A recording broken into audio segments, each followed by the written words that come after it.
Bab 26, ingin ganti menantu. Kalian berdua membuatku tidak selera makan, kata Anyelir saat melihat Eriko datang.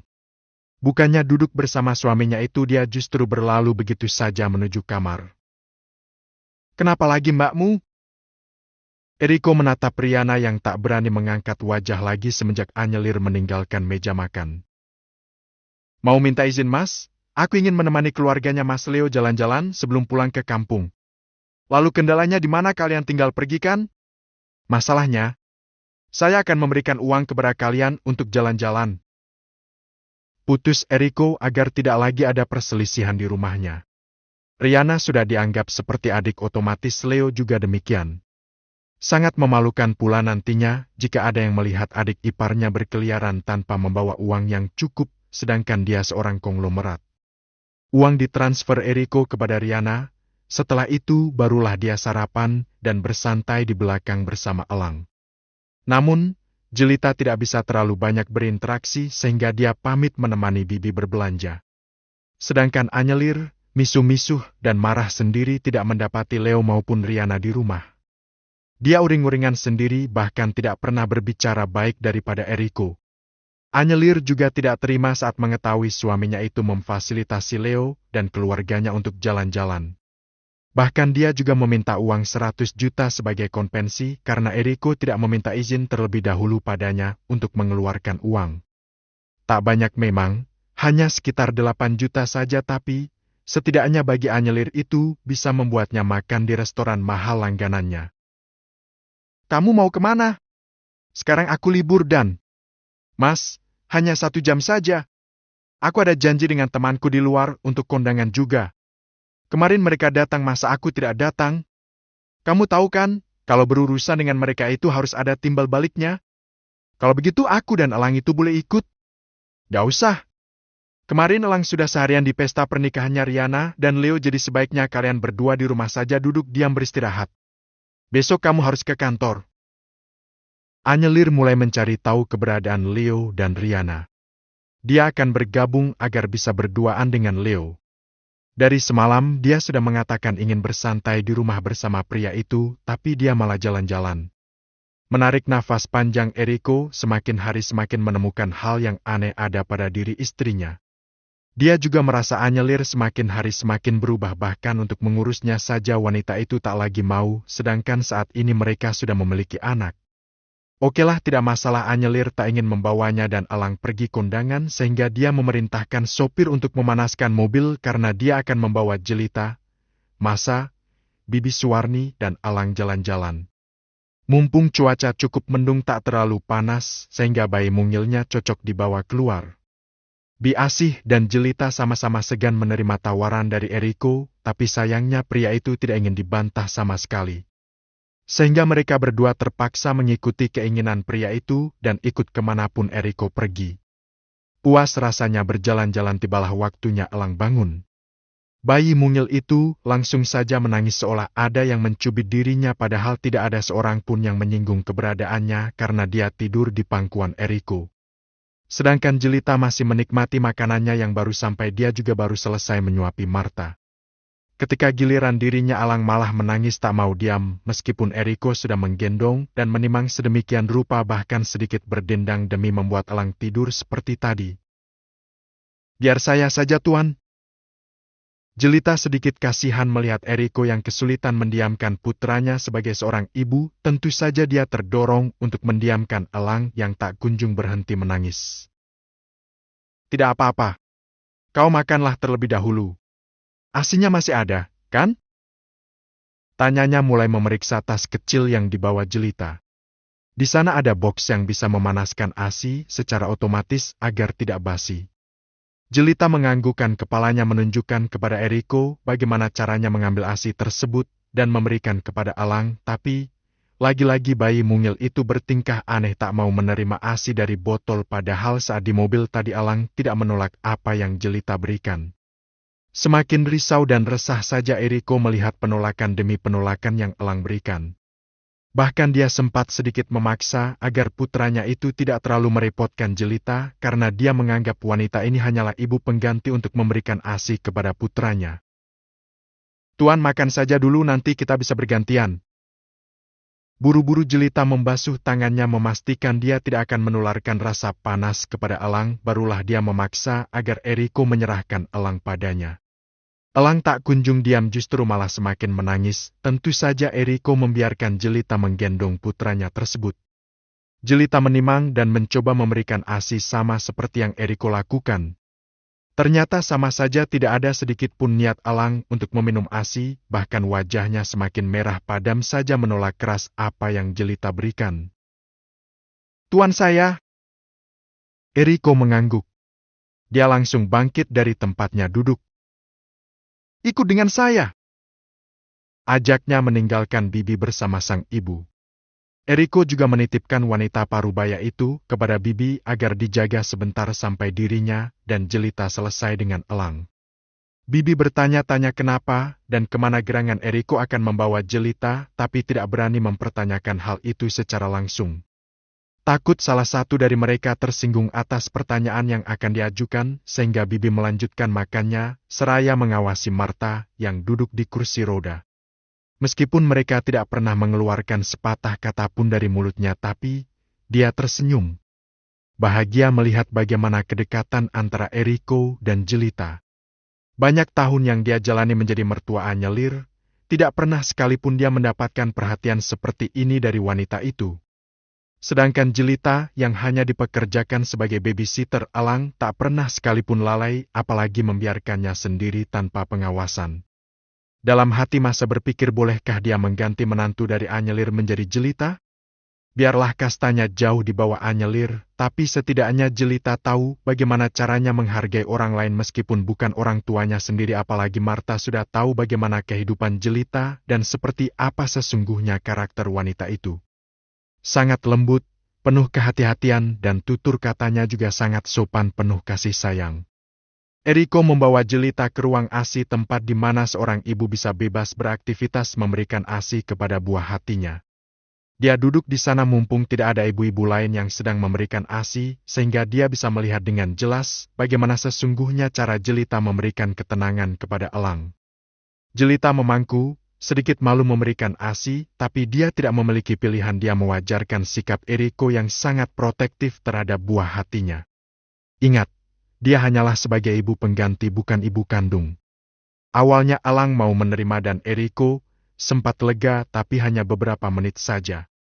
Bayi mungil itu kembali menangis, tak nyaman sama sekali dengan aktivitas yang dia jalani. Masih tetap diminum, tapi dia malah menangis sesekali menggigit, sehingga Jelita meringis kesakitan. Jelita juga menoleh ke arah Eriko.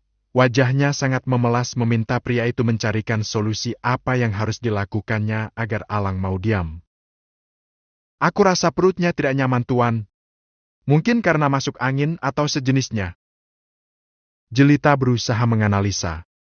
Sebagai seorang ibu muda dan baru kali pertama melahirkan, sehingga dia hanya bisa menerka dan menebak gejala-gejala yang ditunjukkan Elang kepadanya. Kita bawa ke rumah sakit. Eriko kembali meraih Elang tanpa ada persiapan dari Jelita, sehingga pria itu bisa melihat dengan jelas seperti apa gerangan bentuk tabung ASI alami yang dimiliki Jelita. Dia meneguk ludah kuat.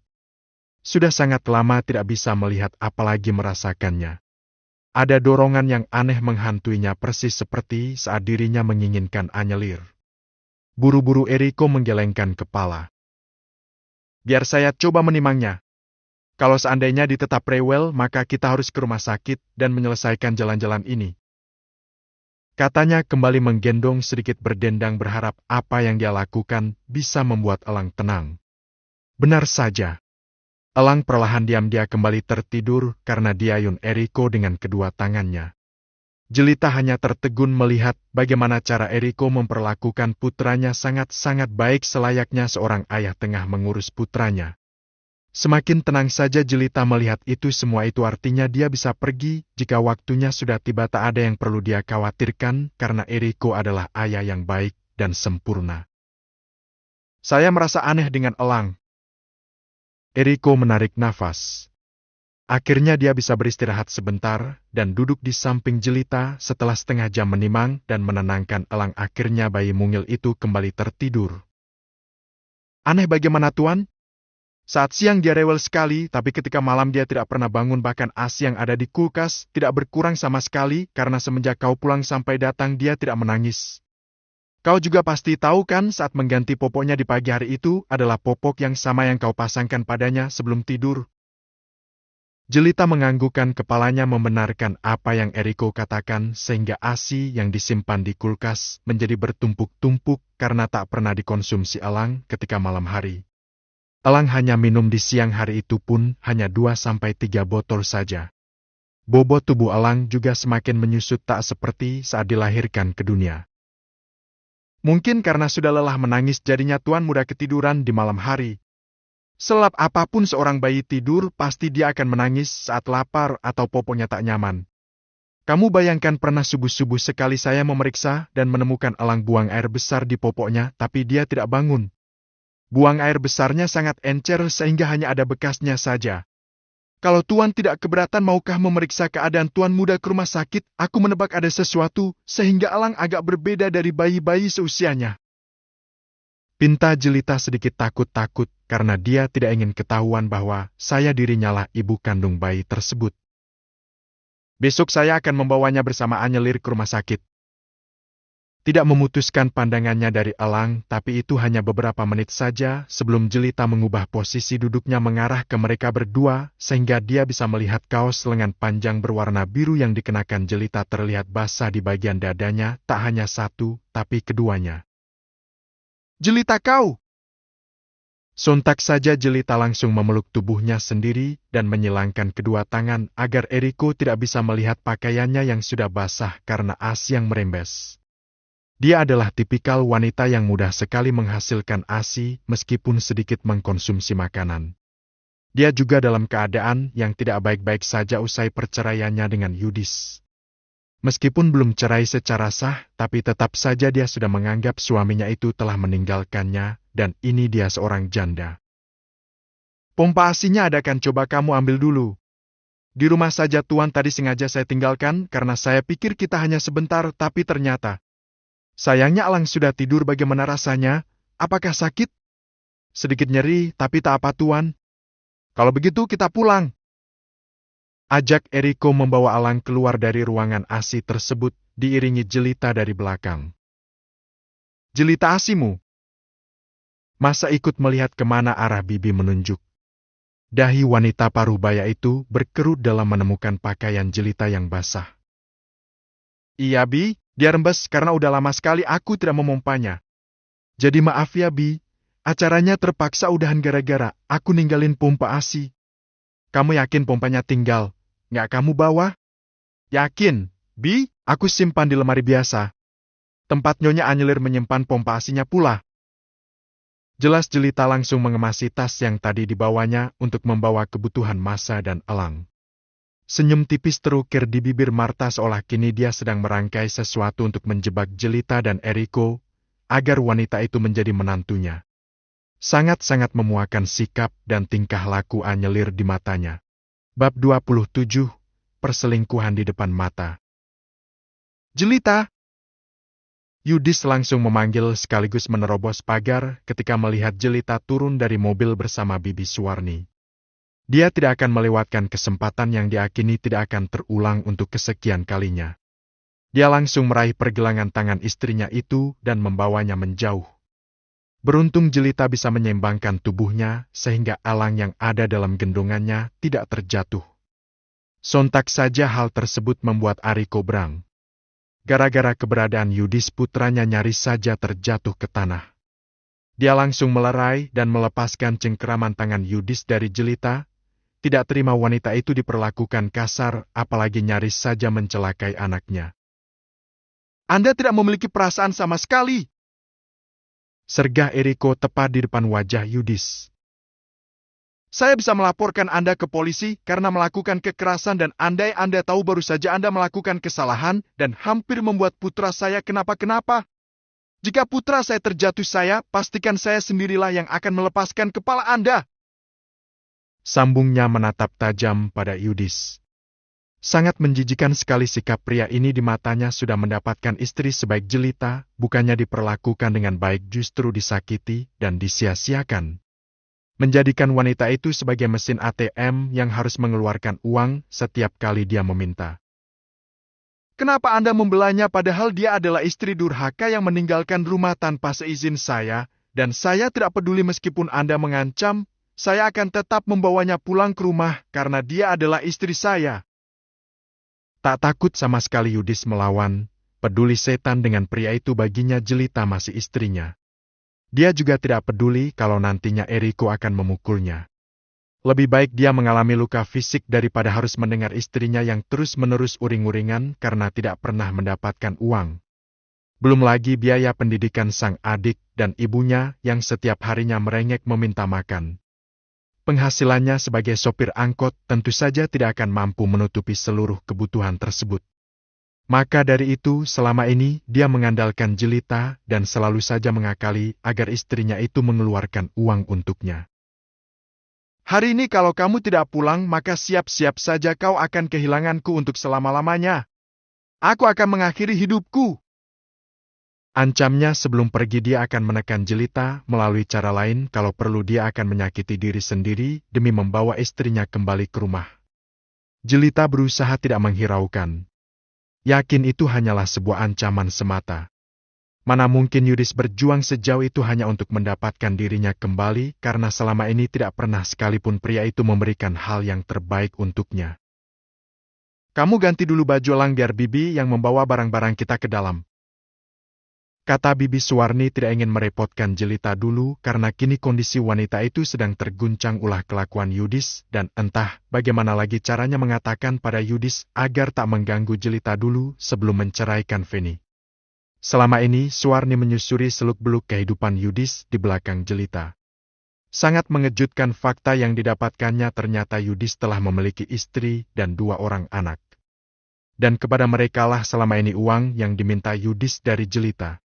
Namun sampai sekarang Bibi belum berani mengungkap semuanya kepada Jelita, dia akan menunggu waktu yang tepat untuk menyampaikan itu semua.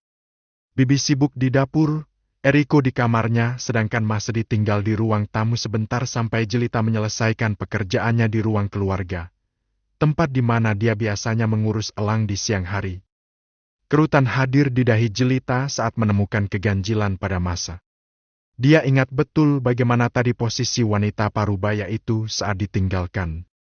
Bentuk rok gamis yang dikenakannya melipat dan banyak ke depan tapi, sekarang justru lebih banyak yang berada di bawah tubuh Marta. Tidak mungkin bukan wanita itu bisa mengubah posisi tanpa bantuan orang lain, tapi ya sudahlah selagi Marta baik-baik saja Jelita tidak akan ambil pusing. Biar saya yang menjaga elang terlebih dahulu. Lihat itu semakin banjir saja. Tunjuk Eriko dengan dagunya membuat wajah Jelita semakin merah padam saja. Sedari tadi dia memang sudah merasakan nyeri yang amat sangat menusuk, tetapi tak ada yang bisa menggantikan posisinya untuk menggendong elang karena bayi mungil itu hanya tenang di gendongannya dan Eriko saja. Buru-buru Jelita menuju ke lemari penyimpanan, tapi sayangnya dia tidak menemukan pompa asinya maupun milik Anyelir. Bibi lihat tidak pompa asi berwarna biru yang kuletakkan di sini? Tanyanya pada Suwarni, yang sibuk dengan perabotan dan peralatan-peralatan kotor yang ada di wastafel bekas bawaan mereka tadi. Tidak. Bukannya biasa kamu taruh di sana? Iya, Bi, justru itu aku tidak bisa menemukannya. Aku ingat betul taruh di sini, habis dicuci tadi pagi, dan di sini juga ada punya Nyonya Anyelir, tapi tidak ada. Ringisnya. Tubuh Jelita rasanya panas dingin karena sampai sekarang masih belum mampu memompa ASI kalau dibiarkan dia bisa demam karena nyeri yang berdenyut tersebut. Kenapa? Eriko menyusul. Dia terpaksa mencari Jelita karena Alang malah menangis meminta ASI.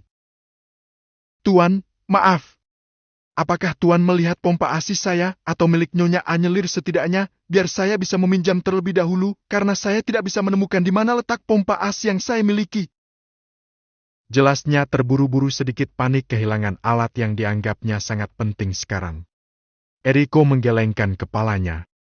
Mana mungkin dia bisa melihat benda tersebut, karena memang dia tidak pernah sekalipun mengurusi bahkan menyentuhnya.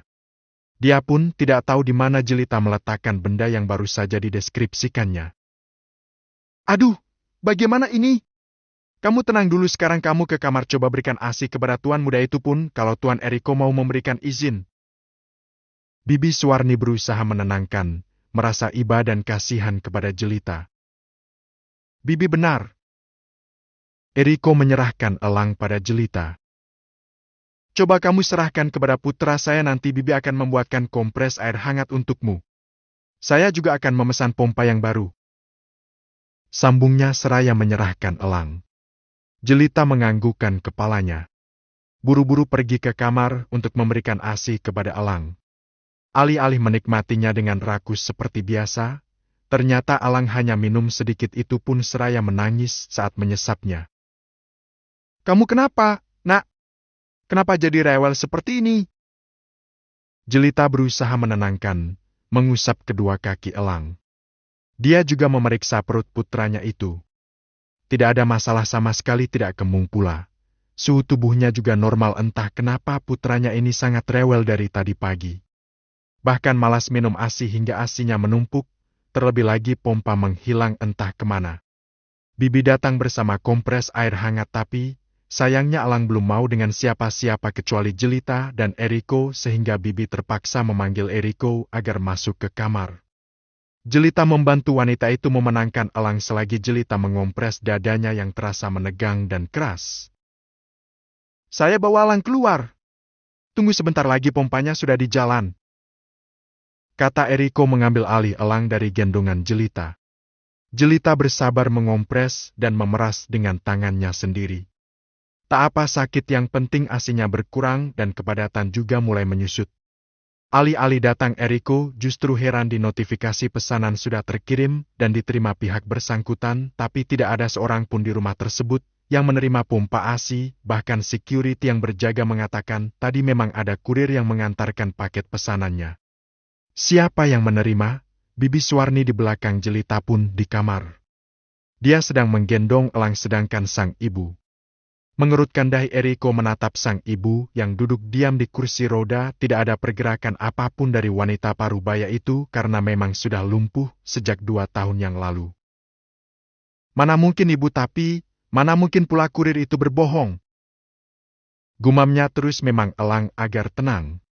Lagi-lagi Eriko memesan untuk kedua kalinya, tapi kali ini dia menunggu di teras rumah berharap kurir yang sama mengantarkan pompa tersebut, tapi sayangnya tidak. Orang yang berbeda sehingga dia hanya menerima paket tersebut dan membawanya ke kamar Jelita. Sangat lega sekali wanita itu menemukan alat pompa yang bisa membuatnya lepas dari semua kesakitan. Untuk saya nanti tolong dipisahkan, jangan dimasukkan ke dalam kulkas. Begitulah kalimat yang keluar dari mulut Eriko sebelum keluar dari kamar Jelita yang masih sibuk mengompres dadanya. Jelita mengerjapkan mata beberapa kali. Dengan santainya Eriko mengatakan hal tersebut, apakah itu artinya tidak ada kecanggungan lagi di antara mereka, atau memang Eriko sudah terang-terangan mengakui membutuhkan ASInya sebagai minuman yang wajib dikonsumsi meskipun hanya sedikit. Di tempat lain, Anyelir selalu saja memberikan halangan setiap kali Riana ingin membelikan sesuatu untuk ibu mertuanya. Dia menjaga sehingga uang yang dikeluarkan Riana tak sampai 1 juta. Makan pun hanya di kaki 5 di dekat angkringan biasa. Setelah itu, Anyelir membawa mereka semua menuju terminal bus, menyewa 1 bus untuk mengantarkan keluarga besar Leo pulang ke kampung halamannya. Dia tidak sudi rombongan itu berlama-lama di Jakarta. Mbak, minggu depan itu resepsi pernikahan di tempatnya Leo. Sudah seharusnya mereka semua pulang, tidak menghambur-hamburkan uang di sini, mengerti? Meskipun kalian berdua penting bagiku, bukan berarti kalian berdua bisa menghambur-hamburkan uang yang aku miliki. Tegasnya. Tak mau lagi dibantah Riana, bahkan Anyelir juga menyeret hingga nyaris terjatuh. Hanya demi meminta adiknya itu masuk ke mobil, tak menerima semua protes, apalagi kalimat pembelaan. Kalau dia sudah bertitah pulang, maka mereka semua harus pulang. Sangat sakit rasanya hati Leo, tapi dia tidak mau menunjukkan hal tersebut. Dia tetap tenang, memasang wajah datar, memperdalam lagi dendamnya terhadap Anyelir, memastikan wanita ini akan bersimpuh. Menangis darah, meminta maaf kepada sang ibu yang telah direndahkan di depan keluarganya yang lain. Kamu gendong elang dulu. Dari tadi pagi menghilang, baru pulang sekarang. Protes Eriko menyerahkan elang yang menangis ke gendongan Anyelir. Janjinya hanya 1 jam, ternyata wanita ini baru pulang di sore hari. Wajar kan? Sebagai seorang suami dia merasa sakit hati dan ditipu oleh istri sendiri, bahkan pengeluaran hari ini sangat-sangat besar sampai dirinya syak sendiri melihat mutasi rekening yang ditinggalkannya untuk Anyelir. Entah kemana istrinya ini pergi sampai menghamburkan uang sebanyak itu. Kamu gak usah marah-marah seperti itu, Mas. Aku menemani mereka berdua biar gak nyasar. Biar tahu bagaimana caranya membahagiakan mertua. Kedua mata Riana membesar, sangat pandai kakaknya ini bersilat lidah. Tadi mengusir dan mengumpat padahal mereka belanja tak seberapa, bahkan Anyelir juga merampas kembali uang yang diberikan Eriko kepada Riana. Sangat miris bukan? Tapi apa dah, beginilah sang kakak. Ya, sudah kalau begitu kamu gantiin aku sebentar. Aku mau panasin ASI untuk kelang, dari tadi dia rewel. Iya. Anyelir menatap Riana. Memberikan kode menggunakan lirikan matanya agar adiknya itu mengambil apa yang selama ini bisa membuat Elang tenang. Maka dari itu saat Eriko kembali, Elang mulai terkantuk bahkan tak lagi mampu menangis. Ketika Eriko memberikan ASI menggunakan botol, bayi mungil itu menolak dan memilih tidur. Sudah rindu, ya, sayang pada Mami. Maaf ya, sayang. Tadi Mami sibuk menemani paman dan bibimu. Mereka belanjanya banyak sekali sampai-sampai Mami kewalahan. Ya, sudah kalau begitu kita ke kamar. Katanya sangat santai. Tak ada kendala sama sekali dalam menenangkan Elang. Eriko tersenyum lega. Ternyata dari tadi tangis Elang bukan karena sakit atau apa, tapi menurutnya karena merindukan sosok Anyelir. Maafkan Mbak Anyelir. Itulah kata-kata yang dilontarkan Riana saat mereka semua mulai beraktivitas sesuai dengan kebutuhan masing-masing. Riana merasa bersalah, takut sekali Leo merasa tersinggung atas semua kata-kata kakaknya barusan. Leo menggelengkan kepala dan memeluknya erat. Kejadian tadi adalah salah satu alasan kenapa aku memintamu untuk menunggu sebentar agar aku bisa berusaha dulu sebelum kita menikah. Kalau sudah seperti ini bagaimana caranya, sayang? Aku juga tidak mungkin menceraikanmu dan meninggalkanmu di sini. Kita juga tidak mungkin tinggal terpisah dari kakakmu karena perekonomian kita belum stabil. Kamu berharap kakakmu mau menanggung kehidupan kita karena dia baik, tapi setelah kita menikah aslinya kelihatan, kan? Jadi sekarang kamu tahan-tahan dulu sampai aku bisa mengumpulkan uang, setelah itu kita akan pindah dari sini dan pergi jauh dari mereka semua. Maafkan aku, Mas. Sudah membawamu ke dalam masalah yang besar. Jujur saja aku takut kehilanganmu, apalagi di tempat kerjamu. Kau di sana dikelilingi banyak sekali wanita, aku takut kamu berpaling ke wanita lain sehingga... Sudah ya sayang. Jangan lagi berpikiran yang bukan-bukan, kita tetap bertahan saja di sini. Sampai aku benar-benar sanggup untuk berdiri di kedua kakiku dan membiayaimu terutama untuk kuliahmu. Riana menganggukkan kepala. Membalas pelukan sang suami. Sangat-sangat buruk memang perekonomian mereka, tapi tadinya dia berpikir Anyelir itu kakak yang baik dan mau membantunya karena Anyelir itu sangat loyal pada kekasihnya, tapi tidak untuk dirinya. Leo memastikan Riana terlelap terlebih dahulu, barulah dia menghubungi dan meminta Anyelir keluar dari kamar Riana dan mengitari seisi rumah memastikan semua orang di sana sudah tidur. Tak lama kemudian dia menemukan sosok Anyelir yang menuruni anak tangga. Tersenyum mengembang ke arahnya, masih sama seperti saat di hotel kemarin. Anyelir menggunakan pakaian terbuka, sangat menggoda bagi pria-pria normal, begitu pula dengan Leo. Meskipun Leo dan Riana sudah selesai dengan aktivitas sepasang suami istri, tetap saja dia tergoda pada Anyelir. Bagaimana dengan istrimu? Tanyanya saat kakinya menginjak anak tangga kedua terakhir. Leo sudah menyusulnya sehingga dia tidak perlu lagi melanjutkan langkah agar bisa mendekati pria itu. Sudah tidur? Bagaimana dengan suamimu? Terpaksa aku bikin dia seperti elang biar tidak diganggu. Yang lain bagaimana? Jelita pun sudah tidur. Tapi aku belum memeriksa ibu mertuamu. Sepertinya dia sudah tidur. Anyelir menumpukan tangannya di pundak Leo. Kalau Jelita sudah tidur itu artinya dia juga sudah tidur karena wanita sial En itu tidak akan bisa beraktivitas sendiri. Dia menggantungkan hidupnya kepada orang lain. Untung saja anaknya kaya jadi aku tidak perlu repot mengurus segala keperluannya. Baguslah kalau begitu. Kenapa kau tidak bersemangat malam ini? Aku tidak menarik? Tidak hanya Lir. Atau kau tersinggung karena ucapanku tadi siang? Tapi percayalah Leo, aku mengatakan hal yang benar adanya aku mencintaimu, tapi bukan berarti semua keluarga besarmu berhak mendapatkan uangku. Kalau untuk memanjakannya aku setuju. Jelasnya mengecup bibir Leo sekilas. Kemana kita berpetualang malam ini? Di sini saja? Tapi, kalau seandainya ingin lebih kita ke sana. Anyelir menunjuk kamar tamu yang bersebelahan dengan kamar yang ditempati Marta. Di sanalah sekiranya nanti mereka akan melabuhkan peraduan saat hasrat memuncak dan ingin dipuaskan dengan cara penyatuan. Leo menganggukkan kepalanya. Langsung saja menggendong Anyelir menuju sofa pertukaran selaiva mereka lakukan berdua dengan pakaian yang berhamburan ke sana kemari. Sangat bebas Anyelir melakukan perselingkuhan di rumah suaminya karena dia telah membuat pria itu tak berdaya sama seperti elang. Aku jadi kepikiran dengan bayi itu. Leo membuka kembali percakapan di antara mereka setelah Anyelir berakhir di pangkuannya. Sangat liar sekali wanita ini jauh berbeda dengan Anyelir saat berada Eriko di sampingnya. Kenapa tiba-tiba saja kau memikirkan bayi itu? Kau memberikan dengan ukuran yang sama dengan Eriko. Tentu saja bisa merusak ginjal, dia masih terlalu dini untuk. Ayolah sayang. Jangan memikirkan itu, setelah ini aku akan meminta sambal kepada Eriko menanamnya ke dalam rahim Riana dan aku akan mendapatkan bayi. Dia itu hanyalah pemain pengganti, mati pun tidak masalah. Mati? Anyelir menganggukkan kepalanya. Begitulah caraku membunuhnya secara perlahan agar tidak terlalu kelihatan kalau aku tidak menginginkan anak itu.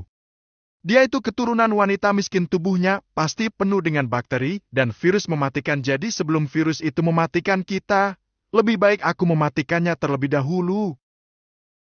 Dia meninggal dalam keadaan gagal ginjal, tentu saja yang disalahkan adalah ibu kandungnya sendiri. Dengan demikian tanganku bersih, takkan ada seorang pun yang menuduhku karena selama ini bayi itu diasuh Jelita. Kau benar-benar pintarkan kekasihmu ini? Anyelir memeluk leher Leo. Memulai kembali permainan mereka yang sempat tertunda hanya karena membahas masalah elang. Mana mungkin Anyelir mempedulikan bayi itu karena tujuannya memang untuk mengulur waktu saja sampai Riana hamil anaknya Eriko. Setelah itu dia tidak peduli lagi kemana elang akan pergi. Walaupun nanti bayi itu masih berada di rumahnya, dia akan mengupayakan agar elang lenyap dari muka bumi, maka dia akan membuang sejauh mungkin berikut dengan Jelita agar tidak membuka suara. Permainan itu berlangsung cukup lama, mereka berdua berjibaku. Saling berlomba mencari kenikmatan satu sama lain tanpa peduli dengan lingkungan sekeliling kamar tamu yang dimaksud Anyelir tadi. Ternyata tak sesuai dengan perkiraan mereka berdua, ternyata malah masuk ke kamar Masa. Sangat terkejut Masa mendapati menantunya berada dalam gendongan seorang pria. Ingin rasanya dia berlari dan langsung melenyapkan menantunya itu yang berselingkuh dengan adik iparnya sendiri. Darahnya mendidih. Jantungnya menggelegar, tapi dia berusaha mengendalikan diri, tidak ingin lagi stroke yang dialaminya semakin parah. Astaga, salah kamar! Pekik Anyelir langsung melompat turun dari ranjang. Padahal baru beberapa detik Leo menjatuhkannya di sana. Dia langsung berlari keluar menyeret Leo pergi dan menutup rapat pintu sebelum memastikan apakah mertuanya itu tidur atau tidak. Kau ini! Kamu sih menggoda terlalu menggebu. Cibir Leo dengan satu sudut bibir yang terangkat. Bukan tidak sengaja, tapi dia memang sengaja membawa Anyelir ke sana agar Marta tahu kelakuan menantunya, sehingga saat waktunya tiba Anyelir tidak akan mendapatkan apa-apa. Harta Eriko untuknya dan Anyelir akan dibuang menjadi janda yang tak berharga sama sekali. Bab 28, sama-sama mudah ditipu. Jelita dan Bibi Suwarni saling menatap satu sama lain. Mereka berdua sama-sama mendengar suara jeritan dan raungan wanita dari arah depan. Buru-buru Suwarni membersihkan kedua tangan dan mengeringkannya terlebih dahulu, barulah mereka berdua menyusul keluar. Tak hanya mereka. Ada Eriko dan Anyelir pula yang penasaran siapa gerangan yang membuat keributan di kediaman rumah mewah tersebut. Pagi-pagi pula. Bahkan mereka belum mulai beraktivitas, tapi sudah ada saja yang membuat keributan. Ada apa? Tanya Eriko setelah salah satu security mengangkat panggilan masuk darinya. Dia malas berjalan keluar sehingga mempertanyakan hal itu melalui panggilan suara saja, sedangkan Anyelir kembali ke kamar tak peduli dengan hal tersebut, setelah Eriko mendapatkan jawaban orang yang membuat keributan itu adalah mertuanya Jelita. Temui mertuamu, kata Eriko memerintahkan Jelita untuk segera menghentikan keributan tersebut, sedangkan Bibi Suwarni diarahkan kembali ke dapur menyelesaikan pekerjaannya untuk memasak sarapan agar para penghuni di rumah tersebut bisa memulai aktivitas dengan perut yang berisi. Alih-alih langsung menghampiri ibu mertuanya, Jelita justru diam di tempat, jari jemarinya saling mencubit satu sama lain menghalau rasa takut yang saat ini menghantui. Mertuanya datang pastinya tidak hanya sekedar datang berkunjung untuk melepas rasa rindu. Pastinya ada tujuan lain yang berhubungan dengan Yudis, maka dari itu dia membutuhkan seseorang untuk mendampingi, sedangkan Eriko sudah memerintahkan Bibi Suwarni kembali ke dapur, padahal wanita parubaya itulah yang diharapkan Jelita menemaninya ke depan. Biar saya yang temani mumpung Elang masih tidur, kata Eriko mengambil alas kakinya terlebih dahulu, barulah mempersilakan Jelita berjalan duluan. Eriko akan menemaninya, otomatis ada keberanian yang tumbuh di hati Jelita menghampiri ibu mertuanya yang mulai diam tak lagi berkuar-kuar ketika melihat dirinya datang. Jelita, akhirnya kamu keluar juga. Security di sini sangat-sangat menyulitkan ibu mertuamu ini. Keluhnya menelan ludah beberapa kali sebelum berucap. Sekarang kamu harus pulang ikut ibu karena suamimu mencoba mengakhiri hidupnya karena kau tak kunjung memberikan maaf padanya. Mas Yudis, tidak ada sedikit pun kewajiban Jelita untuk mengurus suaminya lagi karena mereka sudah bercerai. Eriko memotong sebelum Jelita mengikuti kebodohannya lagi untuk kembali kepada Yudis. Wanita itu sudah bahagia hidup sendiri, tapi ada saja cara Yudis untuk kembali mendekat dan memanfaatkannya seperti dulu. Eriko yakin 100% apa yang disampaikan wanita parubaya depannya ini hanyalah sebuah bualan yang akan membuat Jelita kembali bertekuk lutut kepada pria bernama Yudis tersebut. Siapa Anda? Anda hanyalah seorang majikan yang menggaji Jelita, sedangkan putra saya, Yudis, yang mengikat Jelita dengan tali pernikahan. Maka dari itu Anda tidak memiliki hak apapun terhadap menantu saya ini. Jadi tolong jangan persulit langkah Jelita untuk bertemu dengan suaminya. Jangan sampai gara-gara Anda ikut campur dalam masalah ini putra saya mati. Dia satu-satunya tulang punggung di dalam keluarga saya. Sayangnya dia malah melabuhkan cinta kepada wanita yang tidak tahu diuntung. Wanita parubaya itu justru menunjuk Jelita dengan tatapan benci, tapi kedatangannya justru untuk memohon agar Jelita kembali. Kenapa Anda mengutuk sekaligus menginginkannya pulang? Pastinya ada yang tidak beres terjadi di sana sehingga Anda mau merendahkan diri seperti ini. Sindir Eriko agar ibunya Yudis menjelaskan secara jujur apa maksud dan tujuannya datang ke rumahnya. Saya tidak memiliki urusan apapun denganmu. Jangan mentang-mentang kau kayak bisa bersikap seenaknya seperti ini. Saya datang kemari hanya untuk menyampaikan kepada Jelita bahwasanya suaminya sedang mencoba untuk mengakhiri hidupnya. Dia sekarang terkapar di rumah. Dia mengalami luka cukup serius dan akan melakukannya lagi kalau seandainya kamu tidak pulang dalam waktu 24 jam, pikir-pikirlah terlebih dahulu Jelita. Suamimu membuat kesalahan bukan berarti kau langsung menghukumnya, dan kau tahu wanita yang dinikahi suamimu itu melakukannya dengan jebakan sehingga dia terjerat dan kini menyesali itu semua demi kamu. Dia meninggalkan wanita itu dan... Kenapa Anda sangat lihai sekali dalam berbohong? Atau memang putra Anda yang tidak menceritakan bagaimana kronologi sesungguhnya? Bukankah wanita itu lebih dahulu dinikahi sebelum? Tutup mulut Anda! Sebagai seorang konglomerat terpelajar, tentu saja Anda tahu apa itu sopan santun dan bagaimana cara harus bertutur kata kepada wanita tua seperti saya. Dari tadi saya lihat Anda mau menggadaikan harga diri berdebat dengan saya hanya demi membantu pembantu ini. Hanya demi membelanya. Anda rela mati-matian menimbulkan kata-kata yang tidak pantas kepada saya, meskipun saya miskin, tapi usia saya jauh lebih tua di atas Anda, dan itu artinya Anda harus menghargai saya. Atau selama ini kalian berdua menjalin hubungan khusus, sehingga Anda merasa wajib dan perlu membela wanita ini? Jangan katakan kalau wanita ini adalah simpanan Anda atau boneka Anda untuk... Sudahlah Ibu. Sudah, jangan menyeret Tuan Eriko dalam masalah ini. Dia berkata seperti itu karena ingin membelaku, karena aku selalu menyampaikan apa yang aku dapat dari Mas Yudis, dan keputusan saya ini tidak ada sedikit pun hubungannya dengan majikan saya ini. Jelita segera memotong perkataan ibunya Yudis sebelum melebar kemana-mana dan menyudutkan Eriko. Dia hafal betul bagaimana watak wanita parubaya yang saat ini masih menatap benci kepadanya, jangan sampai gara-gara ibunya Yudis dia dipecat dan tidak memiliki pekerjaan lagi. Kalau seandainya kamu tidak ingin ibu mertuamu ini berpikir yang bukan-bukan, maka dari itu sekarang kamu harus pulang atau ibu akan beri kamu waktu selama 24 jam. Besok ibu akan datang kemari untuk memastikan apa keputusan yang akan kamu ambil. Katanya dengan tegas dan lantang seraya meninggalkan Jelita. Pusing rasanya pikirannya belakangan ini, ingin membeli ini itu tak memiliki uang, sedangkan Yudis harus menafkahi istri dan anaknya pula. Astaga! Entah bagaimana lagi caranya mengembalikan mesin pencetak uang mereka. Kalau kau kembali kepada suamimu, maka saya akan menyebut kau sebagai wanita yang paling bodoh di dunia ini. Sudahlah diselingkuhi dan dikhianati, tapi kau tetap memberikan kesempatan kedua padanya. Eriko menyindir Jelita sebelum pergi. Mulut Jelita terbuka bersiap untuk membalas sindiran Eriko, tapi dia menelan kembali kata-katanya, tidak ingin kelepasan bicara tentang perselingkuhan antara Anyelir dan Leo. Jangan sampai gara-gara dirinya yang tidak mampu mengendalikan ucapannya, dia malah mencelakai Elang.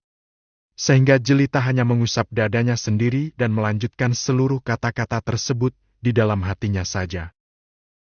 Bagaimana menurut Beb? Ke-1. Lemas sudah rasanya Jelita diselimuti kegelisahan.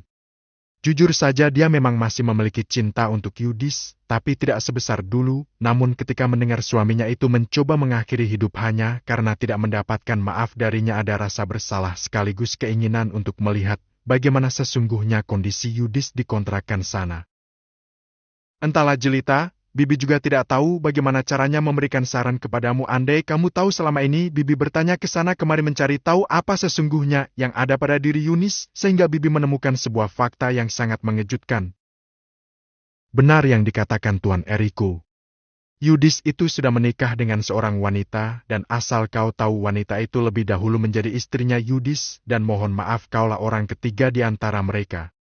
Yudis dan istrinya itu juga sudah memiliki 2 orang anak. Dan mungkin itu pula lah yang membuat Yudis tak mau memiliki anak lagi darimu, karena takut tidak sanggup membiayai kalian semua. Lagi pula, dia tidak serius denganmu, kau hanyalah istri yang dimanfaatkan untuk mencari uang. Jadi aku ini istri keduanya Mas Yudis? Jelita memastikan sekali lagi, kalau boleh jujur dia ingin semua yang disampaikan Bibi maupun Eriko hanyalah sebuah kebohongan semata agar dia tidak mengulangi kesalahan yang sama, tapi Bibi meyakinkan kepada Jelita kalau semua itu benar adanya, bahkan wanita parubaya itu bersedia untuk mengantarkan Jelita ke tempat istri pertama Yudis agar mendapatkan jawaban. Jelita setuju dan membuat kesepakatan dengan Bibi nanti sore saat wanita itu pulang dia akan ikut pulang. Jika benar Feni itu adalah istri pertamanya Yudis, maka dia akan meminta talak di depan saksi, tapi kalau seandainya tidak dia akan mempertimbangkan untuk merajut kembali rumah tangganya. Bab 29. Cemburu dia pulang. Tidak tahu kenapa hati Eriko sakit sekali ketika mendengar Jelita meminta izin kepada Anyelir untuk pergi bersama Bibi nanti sore dan pulang di jam biasa seperti kemarin saat dirinya belum tinggal di rumah mewah tersebut saja, karena memang keberadaan Jelita di rumahnya sedikit membuat langkahnya terbatas. Takut-takut bermain bersama Leo dan ketahuan dengan Eriko. Jadi jika Jelita tidak ada maka dia semakin bebas saja berkeliaran di rumah tersebut. Boleh-boleh saja, tapi kau tidak boleh datang terlambat, dan tak perlu khawatir biaya hidupmu. Selama tinggal di sini kemarin tidak akan saya potong sama sekali. Sekarang pergilah keluar, ajak Elang bermain. Jelita menganggukkan kepalanya langsung menemui Elang yang ada di ruang keluarga di sana. Dia memperhatikan bayinya yang masih tidur. Biasanya beberapa hari ini Elang bangun cepat, tapi sekarang kembali seperti semula bangunnya sedikit lambat. Apa rencana kalian setelah ini? Eriko mulai membahas masalah di luar jelita. Dia ingin membahas masalah ini agar tidak terlalu memikirkan urusan yang menimpa babysitter putranya tersebut. Tidak ada, Mas. Aku sudah mulai kuliah lagi seperti biasa. Kalau Mas Leo katanya mau membatalkan saja cuti yang kemarin sempat diberikan atasannya untuk berbulan madu, lagi pula kami tidak kemana-mana, jadi ya lebih baik dimanfaatkan saja waktunya untuk bekerja. Jawab Riana. Sebenarnya sedikit kecewa karena kemarin Anyelir sempat menjanjikan paket bulan madu untuknya dan Leo ke Bali, tapi semuanya batal ulah dirinya yang nekat menerima transferan dari Eriko untuk mengajak keluarga Leo jalan-jalan di kota tersebut. Ya, sudah kalau begitu. Kalau seandainya ada lowongan office boy di kantor, aku akan segera kabari sehingga suamimu tidak perlu lagi kerja shift di supermarket itu. Terima kasih, Mas.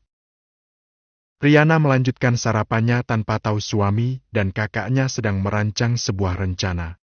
Rencana itu langsung saja direalisasikan ketika Riana berangkat kuliah sedangkan Eriko ke kantor. Memang Leo ikut Riana, tapi dia kembali ke rumah setelah memastikan istrinya sampai di kampus. Langsung saja Anyelir memerintahkan Bibi untuk mendorong ibu mertuanya ke taman sedangkan Jelita membawa Elang. Dia meminta mereka berdua untuk berjalan-jalan di taman sampai panas matahari sedikit menyengat. Barulah mereka berdua akan dijemput supir nantinya. Bibi mendapatkan sedikit uang sebagai traktiran karena telah mengasuh ibu mertuanya di luar, tentu saja sangat bersemangat dan tidak memiliki pikiran aneh-aneh tentang majikannya tersebut, sedangkan Jelita yang tahu bagaimana Anyelir hanya bisa menggelengkan kepala. Tak pernah sedikit pun akal sehatnya mampu menerima kelakuan wanita seperti Anyelir yang tidak mampu bersyukur memiliki suami yang tampan, kaya raya dan baik, tapi malah disia-siakan dengan pengkhianatan. Tidak ada lagi orang di rumah tersebut kecuali di bagian luar. Leo yang sudah pergi tiba-tiba saja pulang ke rumah dan langsung menemui Anyelir di kamarnya, tidak ada perasaan takut sama sekali. Pria itu masuk meskipun Anyelir belum memberikan izin. Mana mungkin Anyelir marah sedangkan rencana ini dia yang mengatur. Dia juga meminta Leo memastikan seluruh pintu sudah dikunci, barulah mereka bisa berduaan di rumah mewah tersebut. Jelita yang sudah mengetahui apa yang dilakukan majikannya bersama Leo hanya bisa mengalihkan perhatian Bibi agar tak mencari tahu apa yang sebenarnya terjadi di rumah mewah tersebut dan tetap berjalan menuju taman dengan tanda tanya besar di kepalanya. Tidak ada basa-basi sama sekali, Leo dan Anyelir langsung saja melakukan apa yang sudah ada dalam otak mereka sejak tadi pagi. Tepatnya saat masih ada pasangan di rumah mereka di rumah, tapi otak kotor tersebut sudah melanglang buana ke sana kemari mempersiapkan apa yang akan mereka kerjakan sehingga kamar yang seharusnya menjadi tempat pribadi dan tertutup dari orang luar malah dijadikan Anyelir sebagai tempat dirinya membagi cinta sekaligus mengkhianati dan menodai tali pernikahannya dan Eriko. Mereka berdua melakukannya di setiap sudut kamar. Leo ingin Anyelir mengingat dirinya di rumah tersebut meskipun mereka berdua nantinya berjauhan ketika Eriko maupun Riana pulang ke rumah. Kamarmu jauh lebih bagus dibandingkan kamar yang aku tempati dengan Riana, kata Leo begitu dia dan Anyelir sampai di kamar mandi. Kamar mandi yang wanita itu miliki di kamarnya berukuran sangat luas, bahkan mungkin separuh dari rumah Leo yang ada di pedesaan. Mohon maaf kalau untuk menyamaratakan antara kita berdua, tentu saja aku tidak bisa, kau hanya bisa memilikiku dan beberapa kemurahan hatiku, tapi bukan berarti bisa memerintahkanku untuk menyulap semuanya agar sama denganmu. Jawabnya dengan santai melenggang lenggok menuju bathtub dan berendam di sana. Leo menyusul Anyelir melihat dari gestur tubuh wanita itu sudah cukup sebagai tanda baginya kalau Anyelir menginginkan permainan pula di sana. Aku hanya menyampaikan apa yang kulihat, tidak pula menginginkannya darimu. Tapi tentunya aku ingin memastikan kau tidak berbohong tentang modal usaha yang akan kau berikan kepadaku.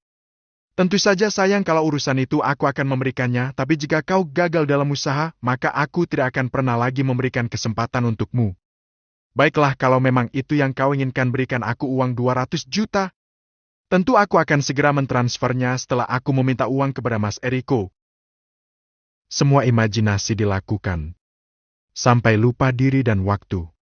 Sedangkan Jelita dan Bibi memutuskan untuk pulang menggunakan taksi karena panas semakin terik tapi mobil tak kunjung datang. Alhasil mereka pulang menggunakan taksi dan mendapati seluruh pintu depan terkunci. Memutari rumah.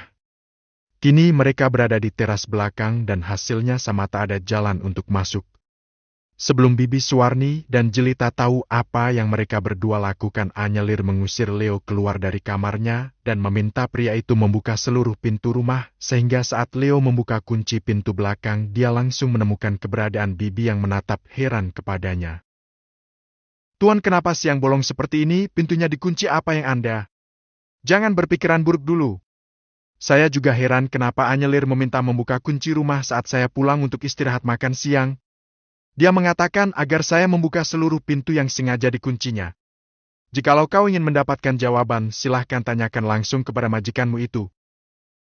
Jawab Leo sangat santai agar Bibi tidak curiga bahwasanya sedari tadi dia sudah berkurung di sana bersama Anyelir. "Jangan banyak bertanya, wahai pembantu. Bukankah sejak awal bekerja di sini kau sudah diberikan wanti-wanti agar tidak ikut campur dalam urusan majikanmu?